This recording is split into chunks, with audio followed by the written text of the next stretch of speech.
अस्सलाम वालेकुम दोस्तों, कैसे हो आप सब। उम्मीद करता हूँ खैरियत से होंगे। मैं पठान नाजिम आप सभी का हेलो लर्निंग यूट्यूब चैनल पर खैर मकदम करता हूँ, वेलकम करता हूँ। जैसा कि आप सब जानते हैं कि सीटेट का इम्तिहान 14 दिसंबर 2024 को कंडक्ट करवाया जाएगा।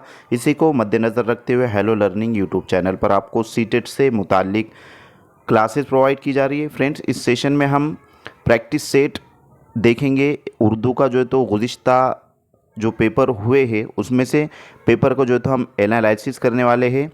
इसका जो है तो हम जायज़ा लेने वाले हैं और गुज़िश्ता इम्तिहान में जो सवालात पूछे गए, किस तरीके से सवालात पूछे जाते हैं और आपको क्वेश्चन पेपर किस तरीके से सॉल्व करना है। ये पेपर फर्स्ट का जो है तो लैंग्वेज फर्स्ट रहेगा। तो फ्रेंड्स, लेक्चर स्टार्ट करने से पहले मैं आपको बताना चाहता हूँ कि जिस किसी ने लैंग्वेज फ़र्स्ट या लैंग्वेज सेकंड उर्दू चुना है पेपर फर्स्ट या पेपर सेकंड में, उनके लिए मुकम्मल उर्दू पेडागोजी की कंप्लीट नोट्स पीडीएफ फॉर्मेट में अवेलेबल करवाए जाएंगी, जिसमें आपको तमाम तदरीसी जो है तो नुकात को डिटेल एक्सप्लेनेशन के साथ यहाँ पर वज़ात के साथ जो है तो दिया गया है, तफसीली वज़ात के साथ, जिसमें आपको 50 प्लस गुज़िश्ता साल के जो है तो क्वेश्चन भी मिल जाएंगे। और पेपर फर्स्ट और पेपर सेकंड में जिस किसी ने लैंग्वेज फर्स्ट या लैंग्वेज सेकंड उर्दू चुना है उनके लिए बहुत ही इंपॉर्टेंट और हेल्पफुल नोट्स है, जिसमें आपको 3 model question paper with answer की जो है तो दिए गए हैं। फ्रेंड्स, जो भी स्टूडेंट इंटरेस्टेड है नीचे दिए गए नंबर पर कॉन्टैक्ट कीजिए। तो चलते हैं हम टॉपिक की तरफ। सेशंस हुए हैं उसमें हमने लैंग्वेज फर्स्ट, पेपर फर्स्ट और पेपर फर्स्ट का लैंग्वेज सेकंड यानी कि 30-30 नंबर आपके जो है तो सेशन देखे, उसमें पैराग्राफ किस तरीके से सॉल्व करना है और क्वेश्चंस किस तरीके से जो है तो पेडागोजी के होते हैं, उसी के साथ साथ नज़्म को कैसे सॉल्व करना है, ग्रामर क्या पूछा जाता है। अब बहुत सारे जो कैंडिडेट होते हैं वो ग्रामर पे ज़्यादा तवज्जो देते हैं, बल्कि फ्रेंड्स आपको ग्रामर कुछ भी जो है तो याद करना नहीं है और ज़्यादा ग्रामर इसमें पूछा भी नहीं जाता है। आपको बस वाहिद जमा और अल्फाज ज़िद पूछा जाता है, जिस पर मबनी एक सेशन हम ले चुके हैं, जिसमें प्रीवियस ईयर के उर्दू के जितने भी अल्फाज ज़िद और वाहिद जमा पूछे गए पेपर में वो तमाम जो है तो एक सेशन में आपको मतलब बतलाने की कोशिश की गई है। और अगर वो सेशन जो भी देख लेते आप तो 4 में से 4 मार्क जो है तो आपके ग्रामर के आ सकते हैं और आसान ग्रामर होता है। तो फ्रेंड्स, यहाँ पर और एक बार जो है तो ये कहना चाहूँगा कि अगर आपने लैंग्वेज फ़र्स्ट उर्दू लिया है, लैंग्वेज फ़र्स्ट अगर आपका उर्दू है तो आपको 91 से 120 तक जो सवालात होंगे वो सॉल्व करने होंगे। अगर आपने लैंग्वेज सेकंड उर्दू लिया है, लैंग्वेज सेकंड अगर आपका उर्दू है तो आपको 121 ता 150 तक सवालात सॉल्व करने होंगे, क्वेश्चन सॉल्व करने होंगे। तो इस तरीके से आपका उर्दू का पेपर होता है और यहाँ पर हिदायत दी गई है कि उम्मीदवार सवालों के जवाब हिस्सा 4 सवाल नंबर 91 तो 120 सिर्फ तब ही दे अगर उन्होंने ज़बान फ़र्स्ट का ऑप्शन उर्दू चुना हो। यानी कि लैंग्वेज फ़र्स्ट अगर आपका उर्दू है तो आपको 91 से 120 तक सवाल सॉल्व करने होंगे। तो ये जो है तो हमारा पैराग्राफ है इस पेपर क्वेश्चन पेपर का, और इस तरीके से जो है तो पैराग्राफ आता है। उसके बाद जो है तो नज़्म आती है और उसमें से जो है तो आपको लिखना होता है। तो फ्रेंड्स, जैसे कि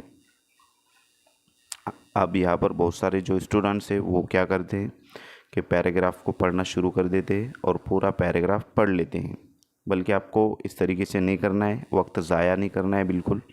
एक एक मिनट जो है तो हमारा यहाँ पर बहुत ही इम्पोर्टेंट होता है। तो हम पहले सवालात जो है तो सवाल पढ़ेंगे और उसके बाद पैराग्राफ को पढ़ेंगे। तो फर्स्ट क्वेश्चन है, मतलब 91 नंबर का सवाल है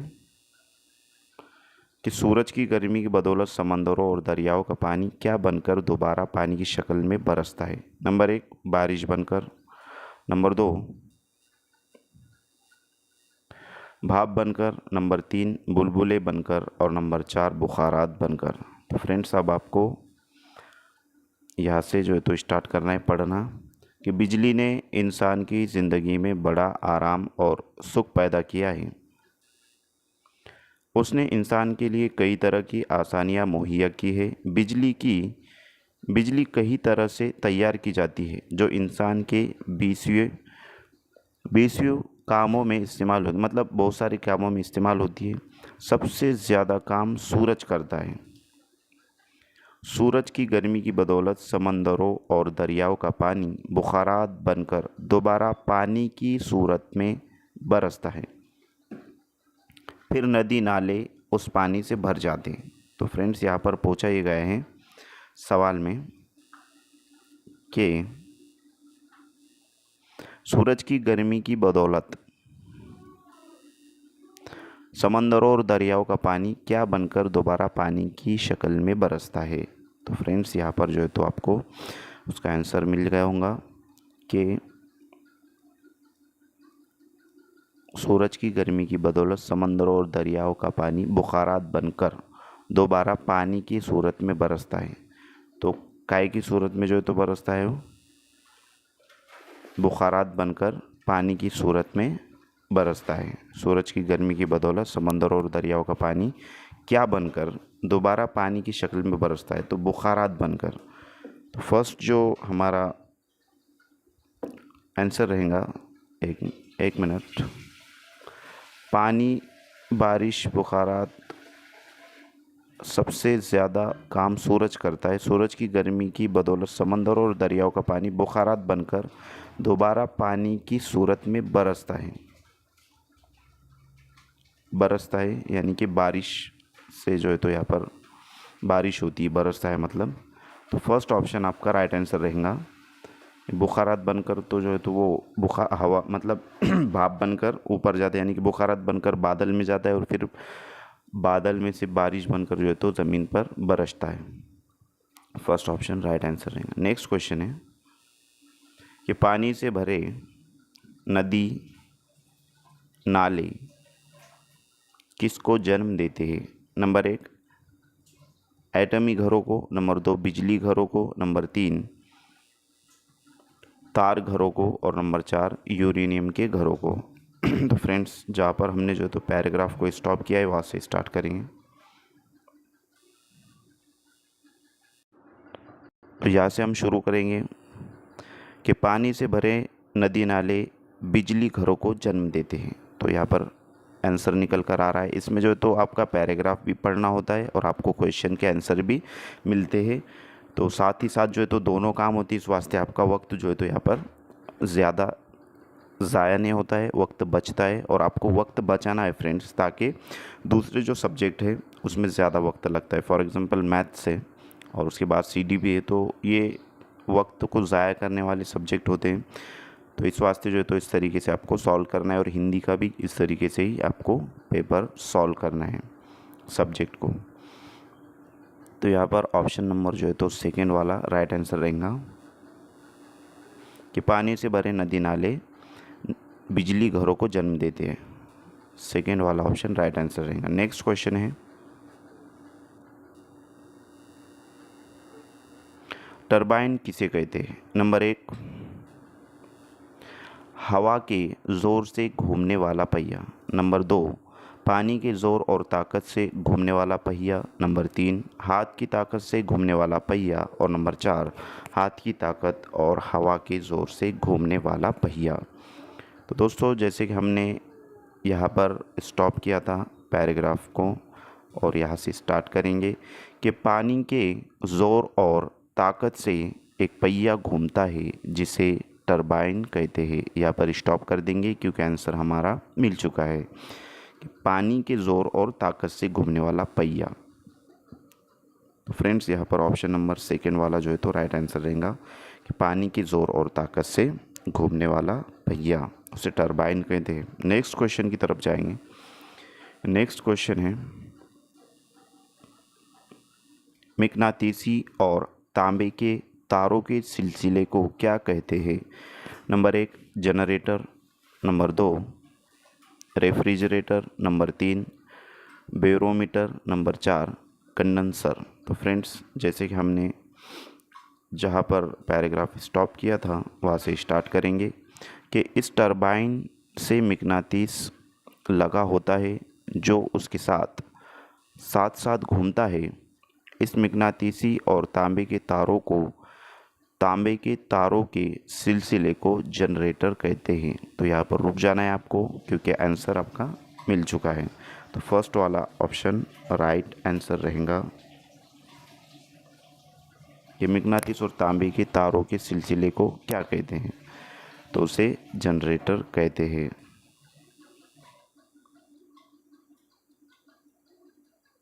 नेक्स्ट क्वेश्चन है,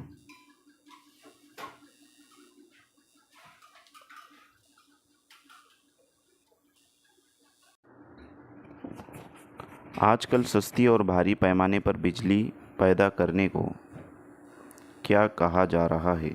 फर्स्ट ऑप्शन है शमसी तवानाई, सेकंड ऑप्शन है एटमी तवानाई यानी यूरेनियम, थर्ड ऑप्शन है बरकी तवानाई और लास्ट ऑप्शन है कमरी तवानाई। तो दोस्तों हम चलते हैं पैराग्राफ की तरफ। जैसे कि हमने यहाँ पर पैराग्राफ को स्टॉप किया था, अब यहाँ से स्टार्ट करेंगे कि पानी की बिजली घरों को चलाने के लिए करोड़ों मन पानी की ज़रूरत होती है। आजकल सस्ती और भारी पैमाने पर बिजली पैदा करने के लिए एटमी तवानाई यानी यूरेनियम इस्तेमाल किया जा रहा है। यहाँ पर स्टॉप कर देंगे, उसके बाद एटमी तवानाई यानी यूरेनियम। तो आपका जो है तो option number second right answer रहेगा। नेक्स्ट क्वेश्चन की तरफ चलते हैं कि वाहिद जमा वाला सवाल है, जगह की जमा है यानी कि जगह की जमा क्या है? नंबर 1 जगहों, नंबर 2 जगहों, नंबर 3 जगहात और नंबर 4 जगहातों। तो दोस्तों जगह की जो जमा है वो जगह होगा, option number first right answer रहेगा। नेक्स्ट क्वेश्चन है मुज्जात वाला सवाल है कि सुख का मुज्जाद है यानी सुख का मुज्जात क्या है? नंबर 1 तकलीफ़, नंबर 2 दुख, नंबर 3 परेशानी और नंबर 4 दर्द।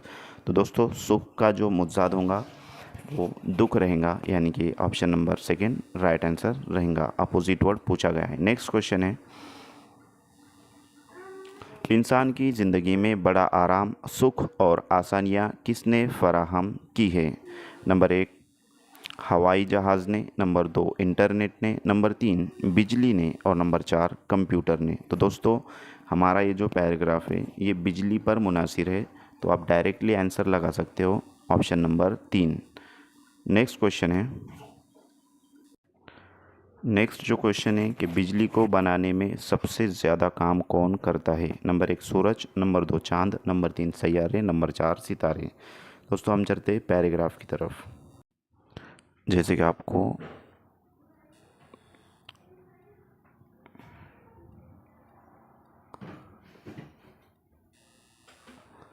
सबसे ज़्यादा काम सूरज करता है किस चीज़ का? कि बिजली कई तरह से तैयार की जाती है जो इंसान को बेश काम में इस्तेमाल होती है, और सबसे ज़्यादा काम सूरज करता है। तो आंसर रहेगा क्वेश्चन का ऑप्शन नंबर फर्स्ट। उससे पहले एक बात क्लियर करना चाहूँगा कि फ़र्स्ट जो हमने क्वेश्चन देखे यहाँ पर 91 नंबर का जो सवाल है, तो इसका जो राइट आंसर रहेगा फ्रेंड्स वो ऑप्शन नंबर 4 ही रहेगा कि सूरज की गर्मी की बदौलत समंदरों और दरियाओं का पानी क्या बनकर दोबारा पानी की शक्ल में बरसता है? तो यहाँ पर जो है तो उसका जवाब है कि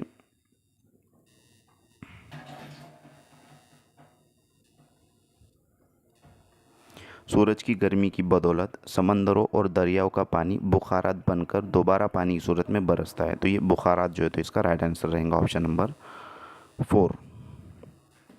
ये इसको करेक्शन कर लेना आपने, अगर आप नोट्स बना रहे होंगे या फिर समझ रहे होंगे या फिर पेपर डाउनलोड किया होगा आपने स्टडी के लिए, तो राइट आंसर उसका ऑप्शन नंबर 4 रहेगा। नेक्स्ट क्वेश्चन है, यहाँ पर जो है तो हमने अभी तक 9 सवाल सॉल्व किए हैं पैराग्राफ के, और इसमें से आपको 9 में से 9 लाना है। अब बकिया जो है तो 6 सवाल नज़्म पर पूछे जाएंगे, इसमें से 6 में से 6 आप लेकर आएंगे, यानी कि 15 में से 15 आपको लाना है पैराग्राफ और नज़्म में, ताकि जो बकिया जो 15 नंबर आते हैं जो कि पेडागोजी के हैं उसमें से अगर आप मे बी 10 भी लेकर आते हो या फिर 15 में से 15 भी आप ला सकते हो, अगर आप अच्छे तरीके से जो है तो आपने वीडियो को देखा होगा गुज़िश्ता, उसकी जो प्लेलिस्ट हमने दी गई है नीचे डिस्क्रिप्शन में, अगर आप चैनल पर नए हैं तो वहाँ पर जाकर आप देख सकते हो। तो आप 15 में से 15 पेडागोजी में ला सकते हो। और गुज़िश्ता के जो कैंडिडेट्स है, जो स्टूडेंट्स है, हेलो लर्निंग एकेडमी के सब्सक्राइबर है, उन्होंने 26 मार्क तक जो है तो उर्दू में लाए हैं। और आपके लिए भी कोई मुश्किल बात नहीं है, आप 30 में 30 भी ला सकते हो। तो फ्रेंड्स, नेक्स्ट जो है तो नज़म दी गई है कि नीचे हिदायत दी गई है कि नीचे दिए हुए शेरी हिस्से को पढ़िए और दिए गए मुतबादिल में से किसी एक मुनासिब तरीन मुतबादिल का इंतखाब कीजिए। तो अब यहाँ पर आपको डायरेक्टली नज़्म को नहीं पढ़ना है, बल्कि आप क्वेश्चन पढ़ेंगे। तो फर्स्ट क्वेश्चन है, 100 नंबर का सवाल है कि शार के नज़दीक ज़िंदगी किससे इबारत है? नंबर 1, एक तड़प से। नंबर 2, एक जुनून से। नंबर 3, एक दर्द से। और नंबर 4, एक गम से। तो दोस्तों, अब हमको नज़्म पढ़ना है। जैसे कि यहाँ से फर्स्ट जो है तो उसका शेर हम पढ़ेंगे, पहला मिसरा पढ़ेंगे कि मंजिल कोई न ज़्यादा मंजिल नज़र में है, लेकिन हया है कि मुसलसल सफ़र में है। तो दोस्तों, सवाल क्या पूछा गया है?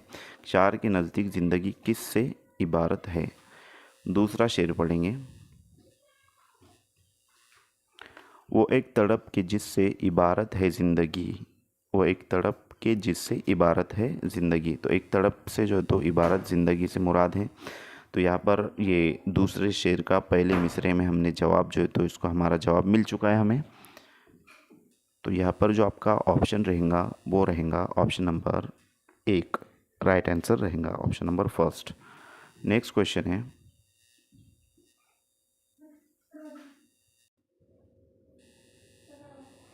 कि तीसरे शेर के पहले मिसरे में शार को किसके मंजर निगाह में जचते नहीं है?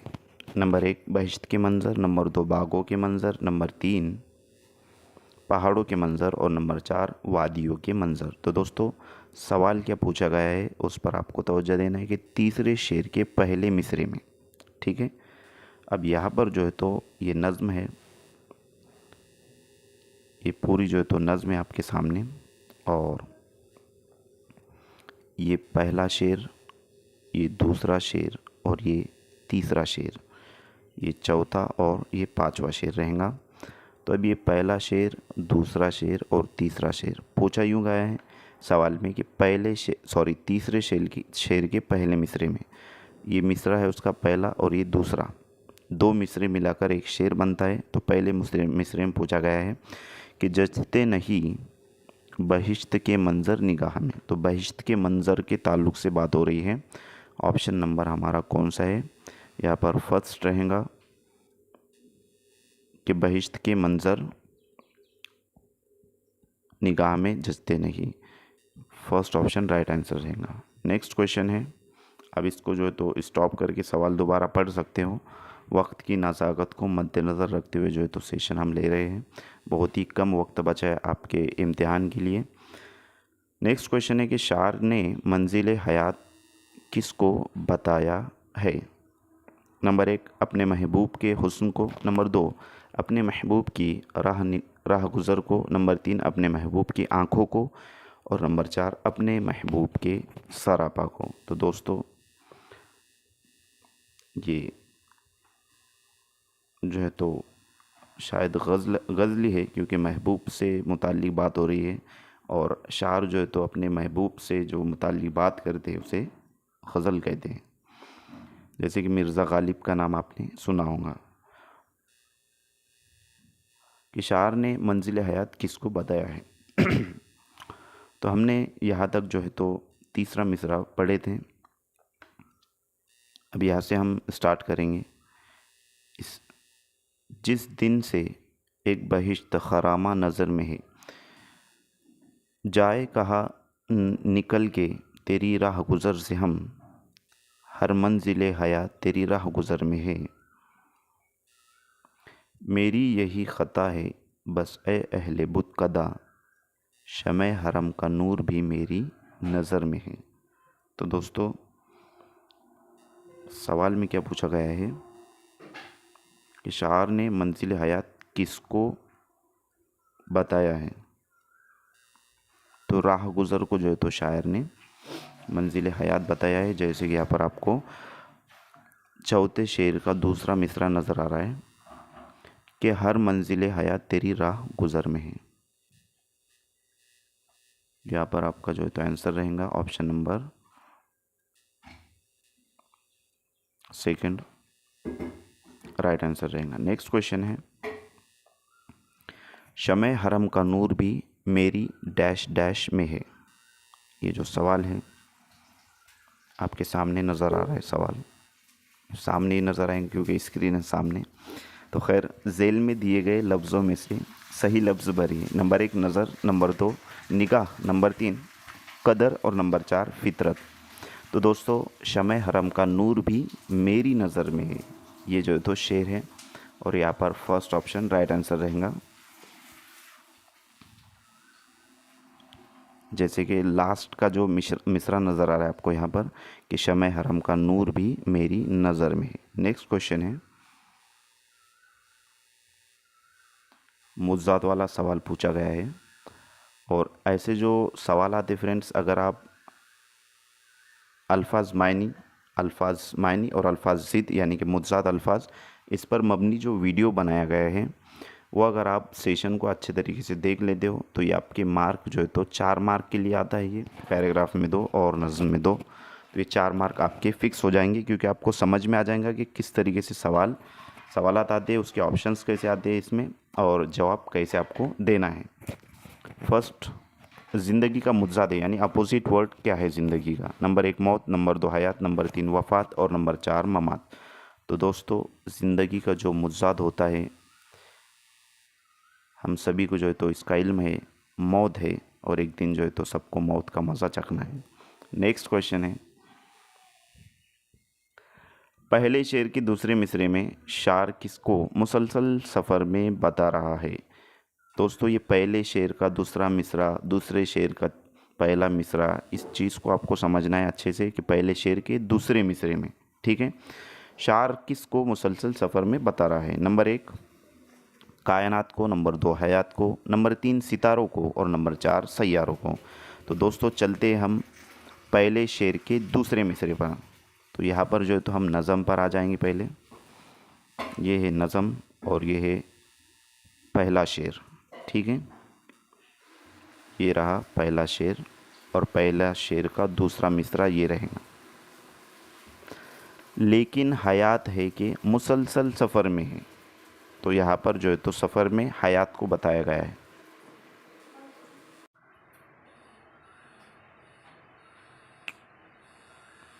तो ऑप्शन नंबर सेकंड जो है तो यहाँ पर आपका राइट आंसर रहेगा। नेक्स्ट क्वेश्चन, अब यहाँ पर जो है तो हमने 15 सवाल सॉल्व किए हैं जो कि नज़्म और पैराग्राफ पर मबनी थे और ये 15 में से 15 आपको लेकर आना है और बकिया जो 15 हैं जो कि पेडागोजी की सवालात हैं वो हम अब देखने वाले हैं।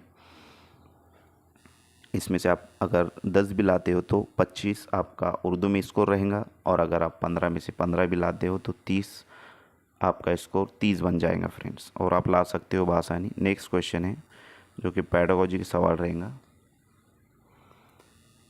हिदायत दी गई कि नीचे दिए हुए सवालों को पढ़िए और दिए गए मुतबादिल में से किसी एक मुनासिब तरीन मुतबादिल का इंतखाब कीजिए। तो दोस्तों, इस चीज़ को जहन नशीन रखना है आपको, मुनासिब तरीन मुतबादिल।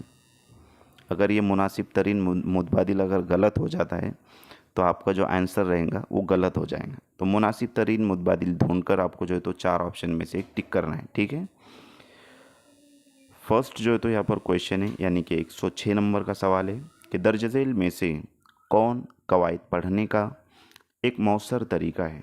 नंबर 1 मिसालों के साथ उसूलों की तदरीस, नंबर 2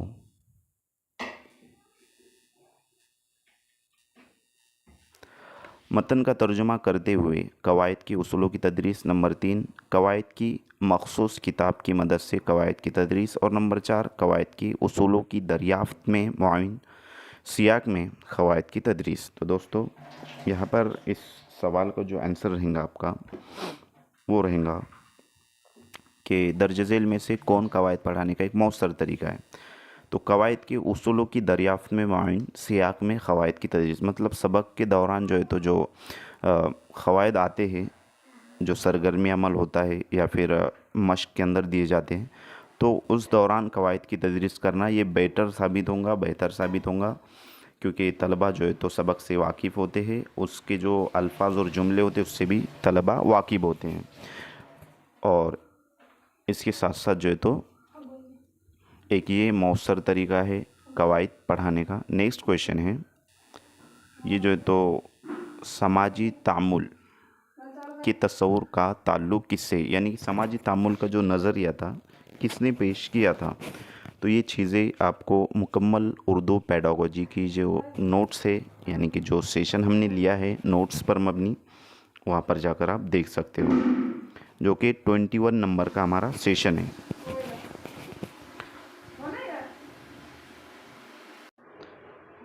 फ्रेंड्स, वो जो सेशन है ये वाला सेशन है, इस सेशन को आप मुकम्मल देख सकते हो, जिसमें मुकम्मल उर्दू पेडागोजी आपको समझाया गया है। दोस्तों, ये जो सवाल है कि समाजी तामुल के तस्वुर का नज़रिया, ये जो है तो किसने पेश किया था। नंबर 1 है पैनिनी, नंबर 2 है स्किनर, नंबर 3 है वाइगोत्स्की और नंबर 4 है कोलबर्ग। तो दोस्तों, इसका जो राइट आंसर रहेगा वो रहेगा वाइगोत्स्की। लेव वाइगोत्स्की जो है तो उनका नाम था, जो कि वाइगोत्स्की नाम है उनका, जो कि जिन्होंने समाजी तामुल का जो तस्वुर का जो नज़रिया है वो पेश किया है। ऑप्शन नंबर 3 राइट आंसर रहेगा। नेक्स्ट क्वेश्चन है,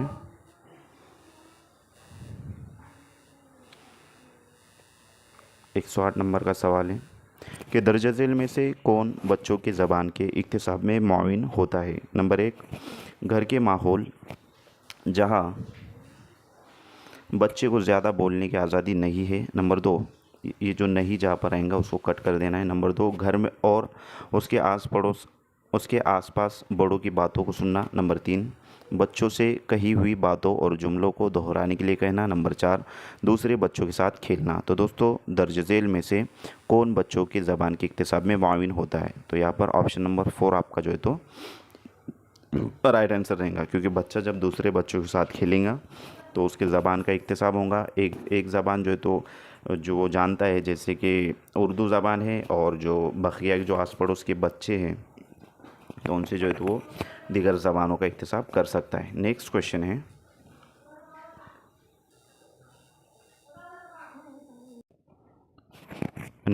है, बच्चे फितरी अंदाज में ज़बान का इक्तिसाब करते हैं अगर उन्हें रूबरू किया जाए। नंबर 1, एक वक्त में सिर्फ एक ज़बान के, अभी जैसे कि यहाँ पर सिर्फ आ गया तो इस तरीके के जो ऑप्शन रहेगा उसको आपको कट कर देना है। अगर नंबर 2, इर्द गिर्द मौजूद एक से ज़ायद ज़बान के। नंबर 3, सिर्फ इलेक्ट्रॉनिक और प्रिंट मीडिया के, तो सिर्फ आने वाले को आपको कट कर देना है। किसी ज़बान के क़वायदी साख्त के।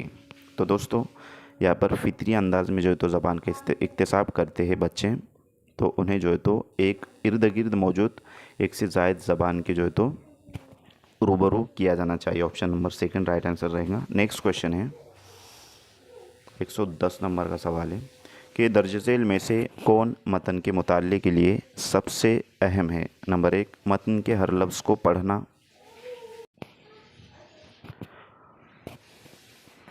दर्ज झेल में से कौन मतन के मुताले के लिए सबसे अहम है। नंबर 1, मतन के हर लफ्ज़ को पढ़ना। नंबर 2, एराब पर तवज्जो मरकूज़ करना। नंबर 3, तहरीर करदा मतन के मायने मालूम करना। और नंबर 4, सही तलफ़्फ़ुज़ के साथ बाआवाज़ बुलंद पढ़ना। तो दोस्तों, यहाँ पर जो है तो तहरीर करदा मतन के मायने मालूम करना, ये मतन के मुताले के लिए सबसे अहमियत का हामिल होता है। अगर मतन का मुताला करते वक्त आपको मायने समझ में नहीं आ रहे होंगे तो मतन पढ़ के, यानी कि सबक या फिर कोई भी चीज़ पढ़ के उसका कुछ जो है तो बेनिफिट नहीं होता है। नेक्स्ट क्वेश्चन है, 111 नंबर का सवाल है कि दर्ज झेल में से कौन ज़बान की तदरीस के मकासद में शामिल नहीं है। नंबर 1, समझ कर पढ़ने की सलाहियत।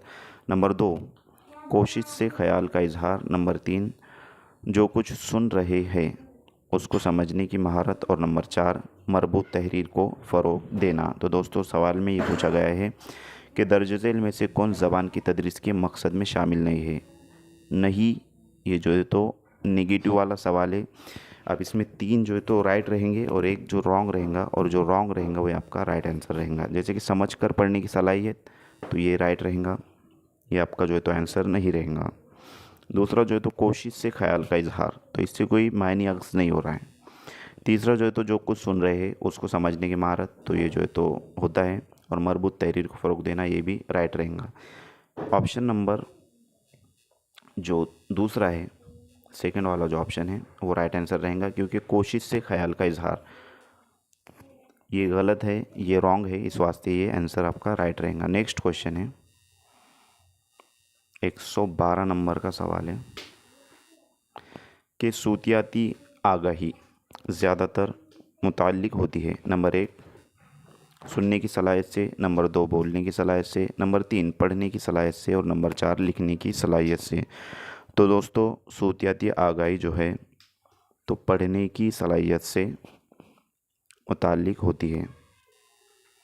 जैसे कि कोई शख्स पढ़ रहा है और आप सुन रहे हो, तो सूत का मायना जो है तो होता है आवाज़ के, सूतियाती आगाही से मुराद जो है तो पढ़ने की सलाहियत से मुताल्लिक वो होता है। नेक्स्ट क्वेश्चन है, ऑप्शन नंबर 3 राइट आंसर रहेगा इसका। नेक्स्ट जो क्वेश्चन है वो है नोम चॉम्स्की से लिया गया क्वेश्चन है, उनकी थ्योरी से, और ये भी जो है तो हमको नोम चॉम्स्की का मानना है कि बच्चों में ज़बान की कुदरती महारत होती है, यानी उसके नंबर 1 इक्तिसाब की, नंबर 2 नकल की, नंबर 3 तब्दीली की और नंबर 4 तर्जुमे की। तो दोस्तों जहाँ कहीं भी ये साइंसदान का नाम और ये साइकोलॉजिस्ट का नाम आ जाएगा नोम चॉम्स्की, तो इन्होंने जो है तो ज़बान की कुदरती महारत जो बच्चों में होती है, जिससे बच्चे जो है तो इक्तिसाब करते हैं, यानी कि ज़बान को सीखते हैं, जिसमें लैंग्वेज एक्विजिशन डिवाइस होता है, कुदरती तौर पर ये अपने दिमाग में होता है, इनका कहना है नोम चॉम्स्की साहब का। तो यहाँ पर वो बच्चे जो है तो ज़बान का इक्तिसाब करते हैं, और जहाँ कहीं भी जो है तो आमोजिश आ जाएगा, आमोजिश जो है तो ये क्लासरूम में होती है, यानी कि बच्चे मादरी ज़बान के ज़रिए दूसरी ज़बान सीखते हैं, यानी कि दूसरी ज़बान को जो है तो वो आमोजिश करते सीखते हैं। तो उसे ये स्कूल में होता है ये सब चीज़ें, रस्मी माहौल में। ठीक है, तो मैं उम्मीद करता हूँ कि ये आपको अच्छे से समझ में आ रहा होगा। नेक्स्ट क्वेश्चन है कि ज़बान की महारतों की तदरीस होनी चाहिए, ज़बान की महारतों की तदरीस होनी चाहिए। नंबर 1 नकल के ज़रिए, नंबर 2 अलग थलग, नंबर 3 तफसीली वजाहत के ज़रिए और नंबर 4 एक मरबूत अंदाज में। तो दोस्तों ये जो सवाल है इसका राइट आंसर रहेगा ऑप्शन नंबर 4, एक मरबूत अंदाज में जो है तो ज़बान की महारतों की तदरीस होनी चाहिए। ज़बान की जो है तो सीखने की 4 महारतें हैं, जिसको हम listening, speaking, reading and writing कहते हैं, यानी कि सुनना, बोलना, लिखना और पढ़ना। तो दोस्तों इसमें भी जो है तो दो दो महारत का जोड़ आता है, जैसे तहसीली और अगज़ी महारत कहते हैं, जो कि गुज़िश्ता लेक्चर में उसका एक्सप्लेन किया गया है। नेक्स्ट क्वेश्चन है, यानी कि मॉक टेस्ट नंबर 2 में उसको यानी कि एक्सप्लेन करके बताया गया है। नेक्स्ट क्वेश्चन है कि उस्तानी, अब यहाँ पर उस्तानी से मुराद लेडी टीचर हैं। उस्तानी इब्तदाई दर्जात के तलबा को कुछ तस्वीर बनाने और उनमें रंग भरने के लिए कहती है। इस तरह वो क्या कर रही है? इस तरह वो नंबर 1 जो ऑप्शन है क्लास में खामोशी बनाए रखने के लिए तलबा को मसरूफ़ कर रही है, तलबा को मसरूफ़ रखती है। नंबर 2 लतीफ़ खुरकी महारत को फ़रोग़ दे रही है। नंबर 3 उभरते फ़नकार बच्चों को मौके फ़राहम कर रही है और नंबर 4 बच्चों को सिर्फ़ काम में शामिल कर रही है। तो दोस्तों यहाँ पर सिर्फ़ आ गया, इस वास्ते ऑप्शन रॉन्ग रहेंगे। ये टैग वर्ड है सिर्फ़, इसका आपको ख्याल रखना है। अब तीसरा जो ऑप्शन है कि उभरते फ़नकार बच्चों को मौके फ़राहम कर रही है, ये भी जो है तो इसका नहीं रहेगा ऑप्शन। फर्स्ट ऑप्शन जो दिया गया है कि क्लास में खामोशी बनाए रखने के लिए तलबा को मसरूफ़ रखती है, तो अब यहाँ पर जो है तो ये भी नहीं रहेगा, क्योंकि तलबा को खामोश रहने के लिए मसरूफ़ रखना, तो ये कोई जो है तो ऑप्शन सही नहीं है। लेकिन लतीफ़ हुर्की महारतों को फ़रोग़ दे रहे हैं, इससे मुराद फ्रेंड्स ये है, लतीफ़ हुर्की महारत से मुराद जो है तो यहाँ पर फ़ाइन मोटर स्किल होता है, जो कि फ़िज़िकल डेवलपमेंट में आता है। फ़िज़िकल डेवलपमेंट में फ़ाइन मोटर स्किल, जिसमें जो है तो हाथों की छोटी छोटी मसल्स, यानी कि उंगलियों की मसल्स, और उसके बाद पलकों की मसल्स, उसके बाद जो तो जितनी भी छोटी मसल्स है, पैरों की उंगलियों की मसल्स, जैसे कि बुनाई करना या फिर ड्राइंग बनाना या फिर आँखों में सुरमा वगैरह लगाना, तो ये हाथों के ज़रिए होता है। तो ये तमाम जो चीज़ें होंगी ये लतीफ़ की महारत में आएगा, यानी कि फाइन मोटर स्किल्स का राइट आंसर रहेगा। नेक्स्ट क्वेश्चन है 116 नंबर का सवाल है कि दर्ज झेल में से कौन से अमल ज़बान के बोलने की महारत को फ़रोग़ देने में सबसे ज़्यादा मुआविन होंगे?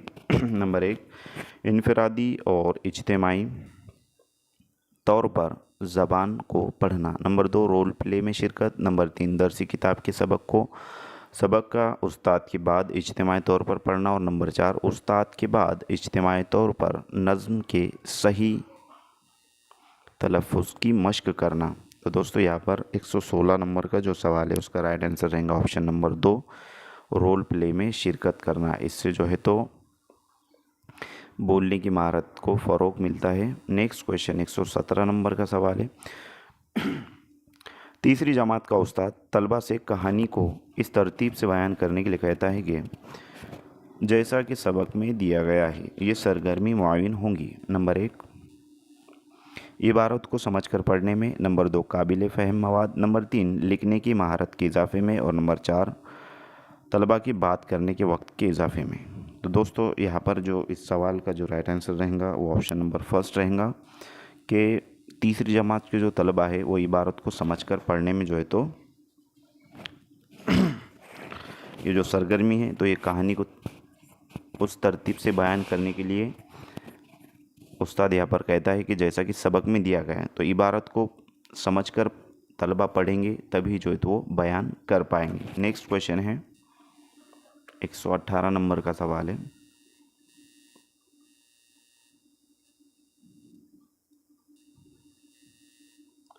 दूसरी जमात का उस्ताद क्लासरूम में रखी हुई चीज़ों पर पर्चियाँ चस्पा कर देता है। यानी कि क्लासरूम में बहुत सारी चीज़ें होती हैं जैसे कि बेंच, टेबल, ब्लैक बोर्ड और जितनी भी चीज़ें जो नज़र आती है तो उस पर जो है तो उस्ताद दूसरी जमात का उस्ताद है वो पर्चियाँ चस्पा कर देता है नाम लिखकर। जैसे कि डस्टर पर डस्टर की पर्ची चस्पा कर देगा, उसके बाद टेबल पर टेबल की, कुर्सी पर कुर्सी की, मेज़ पर मेज़ की, इस तरीके से जो है तो वो करता है। और तहरीर करदा लफ्ज़ असल चीज़ से मरबूत करने में तलबा की मदद करते हैं। यानी कि जो उस पर लिखा हुआ है उसने वो जो असल चीज़ है, जैसे कि फॉर एग्ज़ाम्पल डस्टर है, अब उस पर उस्ताद ने डस्टर लिखा हुआ है तो वो जो तहरीर करदा लफ्ज़ है असल चीज़ को जो है तो तलबा समझने में तलबा की मदद करते हैं, असल चीज़ से मरबूत करने में तलबा की मदद करते हैं। इस तरह की सरगर्मियाँ तलबा की किस सलाहियत को निखारने में भी मुआविन होती है? नंबर 1 कवायद। नंबर 2 तहरीरी महारत। नंबर 3 ज़ख़ीरे अल्फाज। और नंबर 4 लिखावट। तो दोस्तों ये जो सवाल है इसका राइट आंसर रहेगा ऑप्शन नंबर 3 ज़ख़ीरे अल्फाज। तो तलबा की जो है तो ज़ख़ीरे अल्फाज बढ़ाने में इस तरीके के जो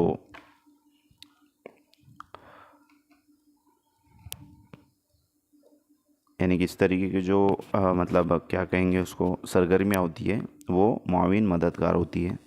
नेक्स्ट क्वेश्चन है 119 नंबर का सवाल है कि दर्ज झेल में से कौन बच्चे की लिसानी महारत की जांच में कम मौसर है? अब लिसानी महारत की जांच करना है यहाँ पर, यानी कि बोलने की महारत की। फर्स्ट ऑप्शन है कहानी सुनना, सेकंड ऑप्शन है कहानी लिखना, थर्ड ऑप्शन है किसी हादसे को बयान करना। अब यहाँ पर कहानी सुनना और कहानी बोलना, कहानी लिखना और किसी हादसे को बयान करना। लास्ट है इमला। इमला जो है तो सुनकर लिखा जाता है। कहानी सुनना यानी कि तलबा को जो है तो मौलिम बताता है, सुनाता है कहानी, तो बच्चे जो है तो गौर से सुनते हैं। कहानी लिखना, तलबा जो है तो कहानी लिखेंगे। और किसी हादसे को बयान करना, तो तलबा जो है तो रास्ते से आते आते स्कूल में आते वक्त या कोई अगर हादसा हो जाता है तो उसको क्लासरूम में बयान करेंगे। लेकिन इमला लिखना जो ये जो होगा तो ये सुनकर लिखना आएगा। इसका जो राइट आंसर रहेगा वो ऑप्शन नंबर 4 रहेगा, ऑप्शन नंबर 4, क्योंकि ये कम मौसर है तलबा के लिसानी महारत को फ़रोग़ देने में। अब यहाँ पर कहानी सुनना तलबा जो है तो सुनेंगे, जिससे जो है तो सुनकर वो बोल भी सकेंगे, लिसानी महारत में आएगा। कहानी लिखना जो सुनेंगे वो लिखेंगे, तो ये लिसानी महारत में आएगा। और किसी हादसे को बयान करना ये भी लिसानी महारत में आएगा, लेकिन इमला जो है तो ये लिसानी महारत में नहीं आएंगे। इस वास्ते ऑप्शन नंबर 4 राइट आंसर रहेंगे। लास्ट क्वेश्चन है इस सेशन का। तो फ्रेंड्स, मैं उम्मीद करता हूँ कि आपको वीडियो अच्छी लगी होंगी, और अगर आपके जहन में कोई सवाल है तो बिल्कुल आप कमेंट बॉक्स में कर सकते हो सीटेट से मुतालिक। और उर्दू के तमाम सेशन जो हमारे हुए हैं वो उस पर अगर आप एक बार नज़रसानी कर लेते हो, एक बार उसको देख लेते हो एक बार, तो मैं उम्मीद करता हूँ फ्रेंड्स कि आपको 25 के ऊपर मार्क लाने से कोई भी नहीं रोक सकता।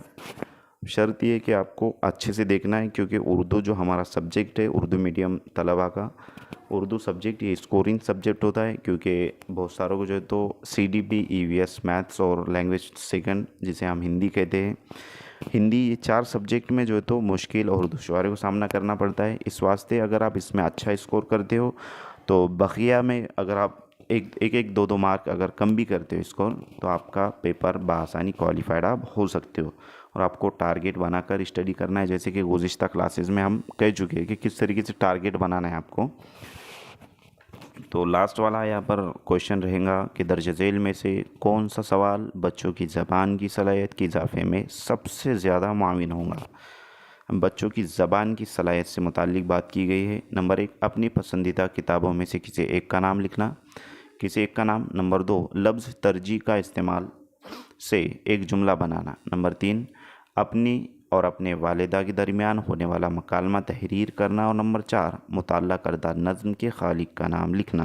तो दोस्तों, यहाँ पर जो पूछा गया है सवाल में कि कौन सा सवाल बच्चों की ज़बान की सलाहियत के इजाफे में सबसे ज़्यादा मुआविन होगा, सबसे ज़्यादा अहमियत का हामिल होगा, तो फ्रेंड्स, अपने और अपने वालिदा के दरमियान होने वाला मकालमा तहरीर करना, ये वाला जो है तो सबसे ज़्यादा अहमियत का हामिल होगा।